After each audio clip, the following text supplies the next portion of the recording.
La culpabilité, le sentiment de culpabilité, est-ce que c'est bon ou mauvais pour la motivation selon vous?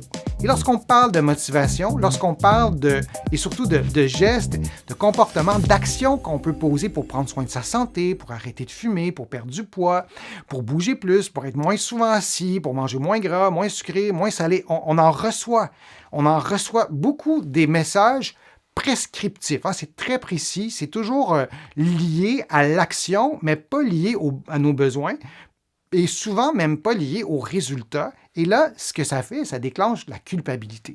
Si vous me dites « mange moins de sel » et vous vous insistez beaucoup, bien, je vais peut-être commencer à vérifier le sel, et si j'en mange trop, je vais me sentir un peu coupable. C'est vraiment très...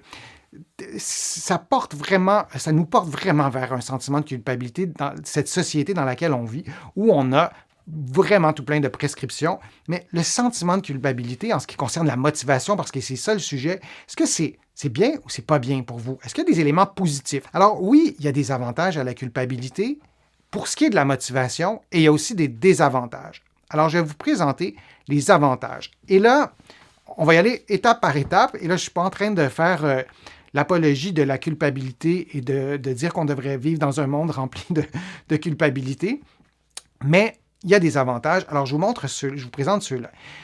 Ça induit une motivation qui est immédiate et un sentiment d'urgence. Alors, si on veut passer à l'action, si on a de la difficulté ou on est incapable, moi j'ai des patients qui sont incapables de passer à l'action et que la culpabilité, c'est la seule chose qui les fait passer à l'action. Ça peut être un avantage.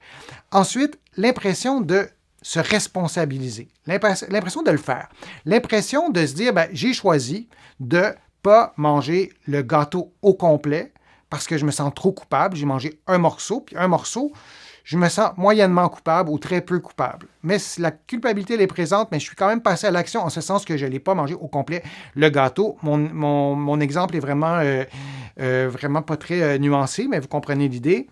Et ça induit aussi un changement de comportement rapide. Alors ça aussi, c'est un élément qui est intéressant parce que il y a un effet immédiat dans la culpabilité, dans nos actions.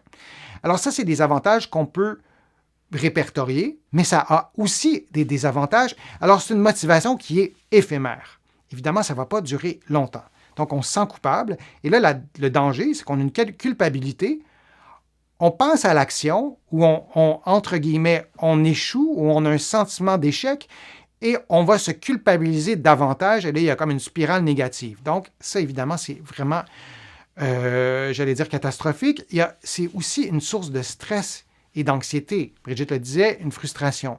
Donc, on va développer du stress, de l'anxiété, et peu importe dans quelle optique vous sentez que vous vivez cette culpabilité-là, par exemple, le fait d'être assis toute la journée. On adopte aussi parfois des comportements extrêmes, donc il va y avoir des spirales négatives qui vont nous pousser vers ces comportements extrêmes. On va perdre l'estime de soi aussi. Et lorsqu'on a une mauvaise estime, une moins bonne estime de nous-mêmes, souvent on a un moins bon sentiment d'auto-efficacité, ça aussi je vous en ai souvent parlé, on se sentira de moins en moins capable de prendre soin de sa santé, de se motiver. Moi, j'ai des patients qui me disent « Moi, j'ai pas de motivation. » J'en ai pas, mais on a tous pour chacun d'entre nous, il y a une façon de construire notre motivation pour tout le monde. Il faut adapter tout ça. Mais si on n'a plus d'estime de soi, plus de sentiment d'auto-efficacité, c'est un peu plus compliqué. Alors, dans certains cas, oui, et à court terme, la culpabilité peut être une source de motivation utile, pour autant qu'on la reconnaisse et qu'elle n'est pas là à long terme, que la culpabilité n'est pas utilisée, disons, à long terme. J'espère que les conseils que je vous ai donnés aujourd'hui vont vous être utiles pour nourrir votre motivation. Je vous dis à un prochain direct, à une prochaine fois. Restez motivés et n'hésitez pas à réécouter certaines vidéos si ça vous aide à rester motivé, et à bientôt.